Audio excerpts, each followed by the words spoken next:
Et vous pouvez comprendre, aujourd'hui, tout le plaisir que j'ai à vous dire, Monsieur le ministre de la Justice, garde des Sceaux, Maître Djibi Diallo présent ici, le sait aussi. Votre présence nous rassure et nous conforte dans la conception que nous avons de l'esprit de la nécessaire collaboration entre les acteurs de la justice. De plus, votre parcours exemplaire à maintes égards fait de vous un partenaire objectif pour les préoccupations de notre barreau à rendre toujours plus performant le service public de la justice. Nous savons pouvoir disposer de votre sens de l'écoute, votre disponibilité pour y parvenir. Le temps du procès, sujet récurrent parce que préoccupation continue, mérite d'être à nos yeux actualisé et rediscuté. En matière commerciale, nous devons à la vérité de dire que nous sommes bien loin des attentes fondées sur le fonctionnement des juridictions nouvellement créées. Une réflexion commune, profonde, sans complaisance, doit être menée en toute responsabilité par les acteurs que nous sommes pour recenser les dysfonctionnements et en déterminer les causes, mettre en place, en parfaite synergie, des règles pour la réduction significative et définitive du temps du procès. S'agissant de la question pénale, bien évidemment, les questions sont aussi nombreuses qu'importantes. Nous portons une attention particulière aux longues détentions et au recours au mandat de dépôt par le parquet qui, à nos yeux, doit être atténué. Nous avons eu l'opportunité, en janvier 2025, de participer à la conférence des chefs de parquet suite à votre invitation. L'enseignement majeur que le barreau a tiré de cette rencontre fut la préoccupation des chefs de parquet de rechercher et trouver des mécanismes alternatifs au mandat de dépôt. Le barreau a naturellement soutenu et apprécié une telle démarche.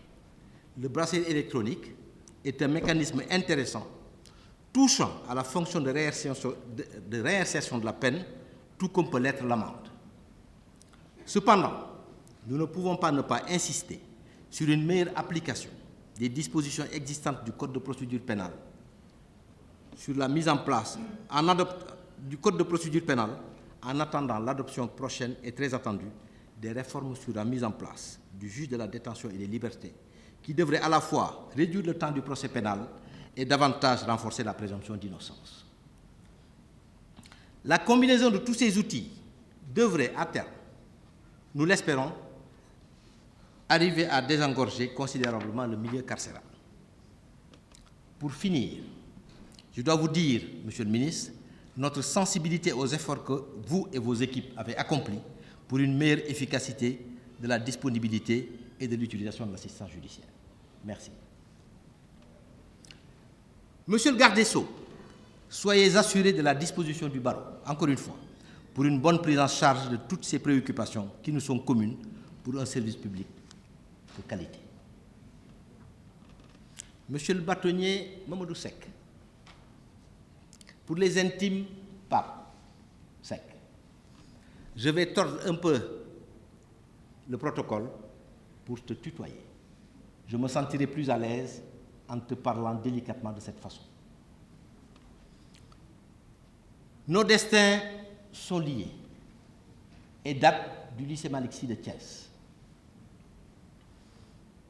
et se sont poursuivis depuis mes tout premiers pas en tant qu'avocat. Et comme dauphin du bâtonnier, puisque tu m'as accueilli avec le bâtonnier Pape Moussa Félix Sow, d'abord comme avocat stagiaire, puis comme bâtonnier stagiaire. Cette année passée avec toi m'a permis de te découvrir encore plus. Je connaissais ta rigueur avec les textes, les codes et les procédures, et d'ailleurs, notre institution et la conférence des barreaux en ont, me semble-t-il, largement profité. J'ai aussi apprécié ton acharnement à bien mener les réformes nécessaires de la CARPA, malgré les difficultés rencontrées, tout comme la préoccupation soutenue dont tu as fait montre avec les anciens bâtonniers pour le lancement du début des constructions de l'école des avocats. J'ai surtout redécouvert et apprécié l'homme tout court. Tu m'as accueilli en tant que dauphin, avec simplicité, humilité et surtout ouverture.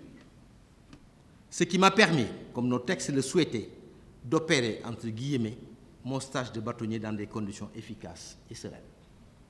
La constante préoccupation qui t'a animé tout au long de cette année était de me transmettre dans les meilleures conditions la charge. Ce soin particulier que tu as eu témoigne de ton élégance et de ta générosité. Je ne te remercierai jamais assez.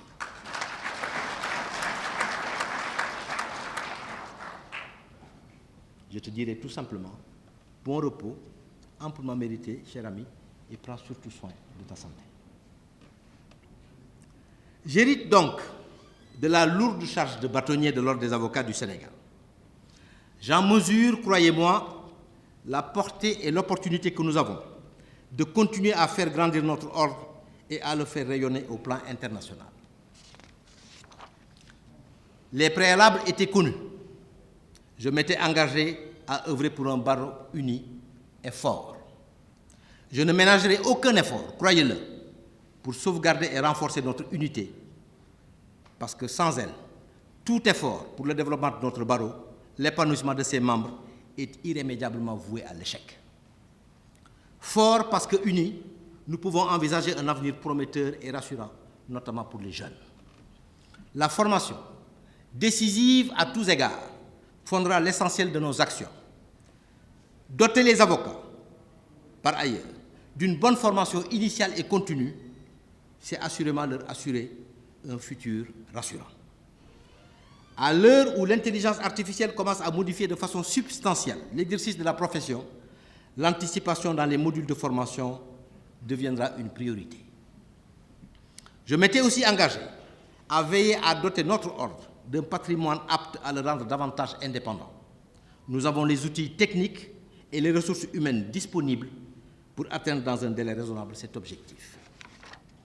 L'Ordre des avocats a toujours été militant pour la sauvegarde et le renforcement des droits et libertés. Nous porterons une attention particulière à ce rôle en anticipant celui de régulateur ou arbitre institutionnel de plus en plus exigé par les mutations de notre société.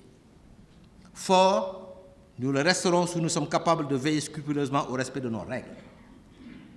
Elles font de nous des avocats respectables et respectés. Je veillerai particulièrement à respecter nos règles et à les faire respecter. Pour un barreau uni et fort, pour un barreau debout, pour un barreau prêt pour l'avenir, je m'engage et vous reste dévoué.